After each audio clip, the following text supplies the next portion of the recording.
అమ్మాయిలు అలర్ట్ అవ్వాల్సిన టైం వచ్చేసిందని చెప్పేలా ఘటనలు పెరిగిపోతున్నాయి. ఒక శ్రీవర్షిని, ఒక నాగాంజలి ఘటనలు సమాజంలో జరుగుతున్న వ్యవహారాలకు ఎగ్జాంపుల్స్గా మారుతున్నాయి. అఘోరి మాట విని వెళ్ళిపోయిన శ్రీవర్షిని కథ ఎటు మలుపు తిరుగుతుందో చెప్పలేని పరిస్థితులు. జీవితంలో ఎన్నో కలలు గని ఏదో సాధించాలి అనుకొని చివరికి వేధింపులకు గురై తనువు చాలించిన నాగాంజలి ఘటనలు సమాజానికి ఓ కనువిప్పు. ఉద్యోగాలు చేసే దగ్గర, కాలేజీల్లో, స్కూళ్లలో,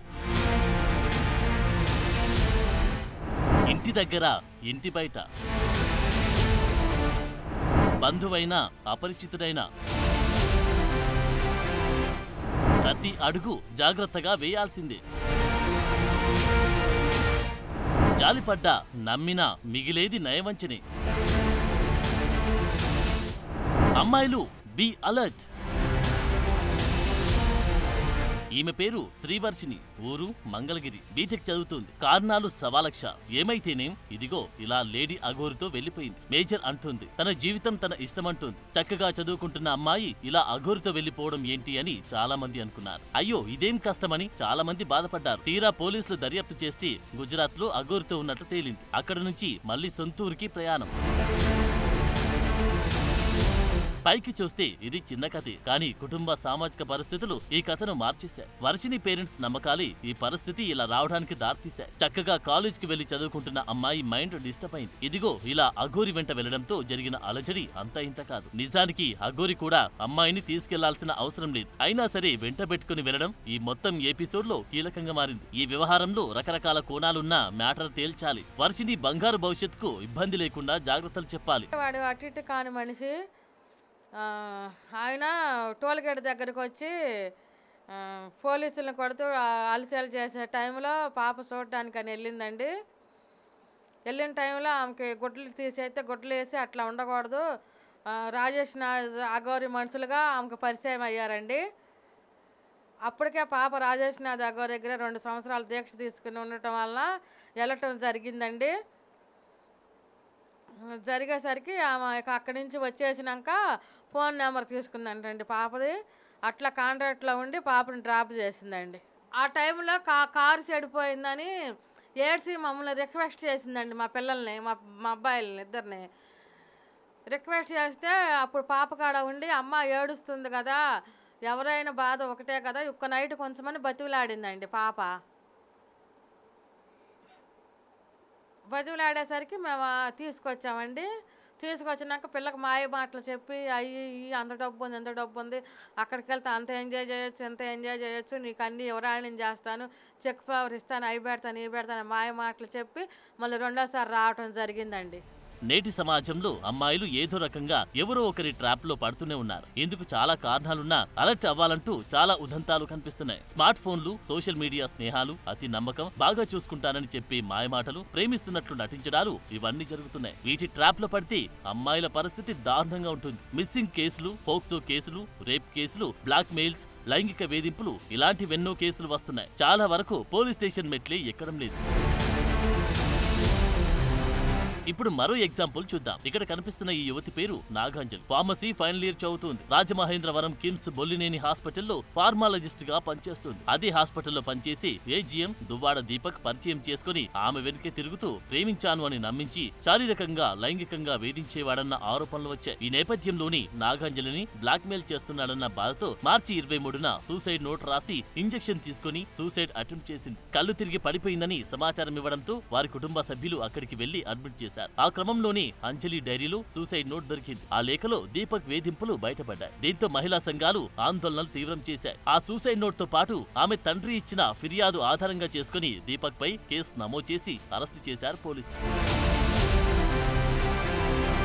ఇప్పుడు నాగావళి బతికిలేదు. ప్రాణాలతో కొట్టుమిట్టాడుతూ 4న చనిపోయింది. ఒక నిండు ప్రాణం బలైంది. ఆమె రాసిన సూసైడ్ లెటర్ అందరినీ కన్నీళ్లు పెట్టిస్తోంది. మిగతా అమ్మాయిలను అలర్ట్ చేస్తోంది. పనిచేసే ప్రదేశాల్లో, కాలేజీల్లో, స్కూళ్లలో, ఇంటి దగ్గర, ఇంటి బయట, పబ్లిక్ ప్లేసుల్లో ఎలా ఉండాలో, ఎంతటి అప్రమత్తత అవసరమో నాగాంజలి ఘటన నిరూపిస్తుంది. జీవితమంతా నాశనం చేసుకుని ఏడవడానికి కూడా తనకు ఓపిక లేదని సూసైడ్ లెటర్ లో రాసుకొచ్చింది. ఓ వ్యక్తి చేతిలో మోసపోయి ఇంటికి వెళ్లే ధైర్యం లేదని, జీవితంపై చాలా కలలు కన్నానని, కానీ వాటిని చిదిమేశాడని ఆవేదనను వ్యక్తం చేసింది. ఒక ఫంక్షన్ కు చీర కట్టుకుని వెళ్లడమే తాను చేసిన పాపమని, ఒక మోసగాడి కన్ను తలపై పడిందని రాసుకొచ్చింది. తాను చదువుకున్న చదువు కూడా తాను చనిపోవడానికి అన్న సంగతి గ్రహించలేకపోయానన్నది. ఆడపిల్లలకు రక్షణ లేదని, తనను ఎంత కొట్టినా తిట్టినా ఓపికగా భరించాను అని తనకు ఎదురైన ఘటనలను వివరించింది. ఇక తట్టుకునే శక్తి, ఓపిక తనకు లేదని, అన్ని రకాల వేధింపులతో ఇక తనువు చాలిస్తున్నానన్నది. అమ్మా నాన్న నన్ను క్షమించండి, వేరే దారి లేక చనిపోతున్నానంటూ చివరి మాటగా ముగించింది. ఎంతటి ఘోరమిది, ఎంతటి విషాదమిది.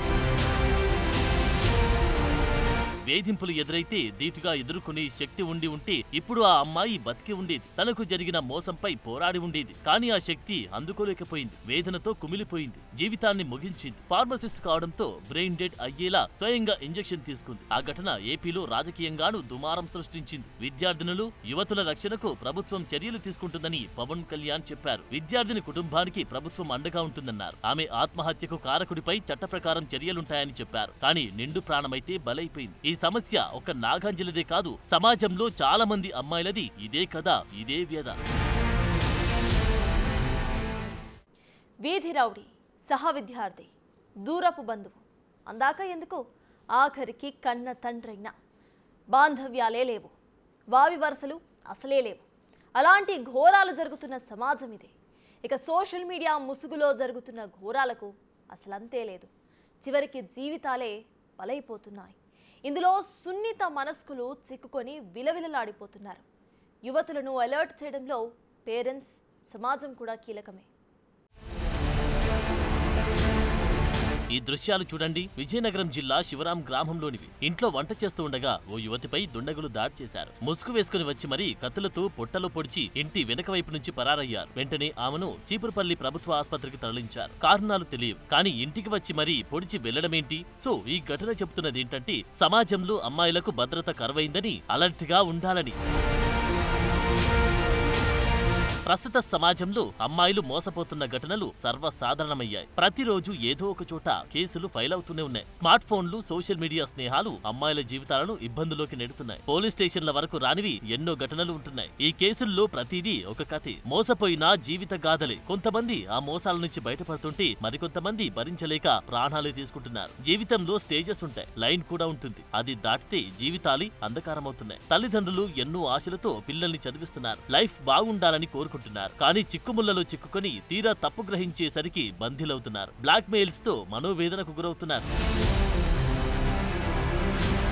స్నేహాల ముసుగులో నేటి సమాజంలో చాలా ఆకృత్యాలు అమ్మాయిల జీవితాలను ప్రశ్నార్థకం చేస్తున్నాయి. నమ్మితే నట్టేట ముంచే ఘటనలు పెరుగుతూ ఉన్నాయి. కొన్ని సందర్భాల్లో అమ్మాయిలకు అమ్మాయిలే శత్రువులవుతున్నారు. ప్రైవేట్ వీడియోలు బయట పెడతామని బ్లాక్ మెయిల్ చేస్తున్నారు. ఫిబ్రవరిలో ఐపీఎస్ సజ్జనార్ కూడా ఇలాంటి స్నేహం ముసుగులో మోసపోవద్దని అమ్మాయిలను అలర్ట్ చేస్తూ పోస్ట్ పెట్టారు. నమ్మించి నయవంచనకు గురిచేసి మోసగాలు పెరిగిపోతున్నారన్నారు. స్నేహం ముసుగులో జరుగుతున్న దారుణాలను తెలుసుకోలేక అమాయకులైన అమ్మాయిలు నిండా మునుగుతున్నారన్న విషయాన్ని ప్రస్తావించారు. సమాజంలో పైకి మనకు కనిపిస్తున్నవి కొన్ని. తమ పరువు ఎక్కడ పోతుందనే భయంతో పోలీసులకు ఫిర్యాదు చేసేందుకు చాలా మంది ముందుకు రావడం లేదు. ఫ్రెండ్స్ ని ఎంచుకునే విషయంలో బ్లైండ్ గా ఉండొద్దు. స్నేహం వరకే ఉండాలి. పరిధి దాటి ముందుకు వెళ్తే నష్టం, మానసిక క్షోభ ఇవి తప్పవు అన్నది గ్రహించగలగాలి. ఆడపిల్ల అంటేనే సమాజంలో ఎన్నో గుండాలుంటున్నాయి. అన్ని దాటగలగడమే ఇప్పుడు అందరి ముందున్న సవాల్.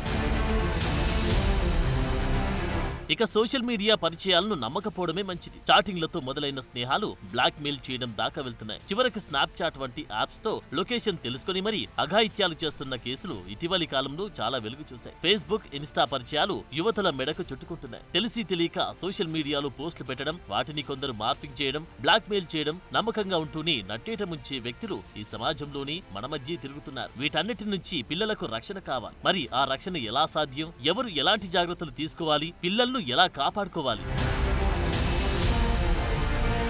ఆడపిల్లలపై అఘాయిత్యాలు జరిగాయంటే అది చాలా వరకు తెలిసిన వారి పని. ఎన్సీఆర్బీ డేటా చూస్తే ఈ లెక్కలు అర్థమవుతాయి. దగ్గరి బంధువు, దూర బంధువు అన్న తేడా లేదు. తెలిసిన వాళ్ళే పిల్లలను, యువతుల జీవితాలతో చెలగాటమాడుతున్నారు. పక్కింటి అంకులైనా, ఎదురింటి కుర్రాడైనా, ఆఫీసుల్లో సహా ఉద్యోగి అయినా ఎవరిని నమ్మే పరిస్థితి లేదు. ఎవరిని నమ్మి ఇల్లు దాటి బయటకు పంపే పరిస్థితి అస్సలే కనిపించడం లేదు. సమాజంలో ఎవరు ఎలా ఉంటారో తెలియకపోవడం, తెలిసిన వారే కదా అని నమ్మడం, ఇలాంటి వాటితో ఘోరాలు జరిగిపోతున్నాయి. వీటిపై అవగాహన పెంచాలి. జాలిపడ్డా, నమ్మినా జీవితాలే నాశనమవుతాయి. గద్దల్లా తన్నుకుపోవడానికి చాలా మంది రెడీగా ఉంటున్న రోజులివి. 96.8% అత్యాచార కేసుల్లో నిందితుడు బాధితురాలికి తెలిసిన వ్యక్తే ఉంటున్నాడు. అంటే సమాజంలో పరిస్థితులు ఎలా ఉన్నాయో అర్థం చేసుకోవచ్చు. ఎవరిని నమ్మడానికి లేదు. అందుకే ఆడపిల్లల తల్లిదండ్రులే వారికి మెంటర్ గా ఉంటూ సమాజంపై అవగాహన కల్పించాలి. ఈ అఘాయిత్యాల బారి నుంచి తప్పించుకోవాలంటే తల్లిదండ్రులు వారిని అందుకు ముందు నుంచే సిద్ధం చేయాలి. వాటిని సమర్థంగా ఎదుర్కొనేలా పిల్లల్ని తయారు చేయాలంటున్నారు. పార్కులు, ఫ్రెండ్స్ తో బయటకు వెళ్లే అలవాటును చిన్నప్పటి నుంచే దూరం చేయడం, ఇతరులను గుడ్డిగా నమ్మడం ద్వారా ఏర్పడే నష్టాలను అప్పుడప్పుడు చెప్పేలా పేరెంట్స్ చొరవ తీసుకోవాల్సిన పరిస్థితి. ఒంటరిగా ఉన్నప్పుడు పరిచయం లేని వ్యక్తులతో మాట్లాడకూడదని ముందుగానే చెప్పడం ముఖ్యం. ఫేస్బుక్, ఇన్స్టా, స్నాప్చాట్ వంటి సోషల్ మీడియా ప్లాట్ఫామ్లలో వ్యక్తిగత ఫోటోలు, ఫోన్ నెంబర్లు, లొకేషన్ షేర్ చేయడం వంటివి వద్దని ఎప్పటికప్పుడు చెప్తూ ఉండాలి. సోషల్ మీడియా సైట్లలో అపరిచితులను ఫ్రెండ్షిప్ చేసుకోవడం, వారికి రిప్లై ఇవ్వడం అసలే వద్దంటున్నారు.